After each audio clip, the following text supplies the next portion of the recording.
దేవుని వాక్యం. మొదటి యోహాను 4:10. మనము దేవుని ప్రేమించిందని కాదు, తనే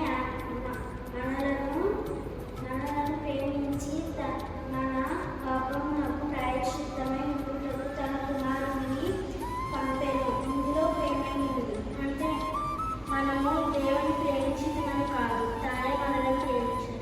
అంటే మనము మొదట ఆయన ప్రేమించలేదు, ఆయన మనల్ని ప్రేమించాడు. మన పాపాలకు ప్రాయశ్చిత్తమై ఉండుటకు తన కుమారుని పంపాడు. అంటే మన పాపాలు ఏవైతే ఉన్నాయో అవి క్షమించబడే కొరకు ఆయన కుమారుని పంపించాడు.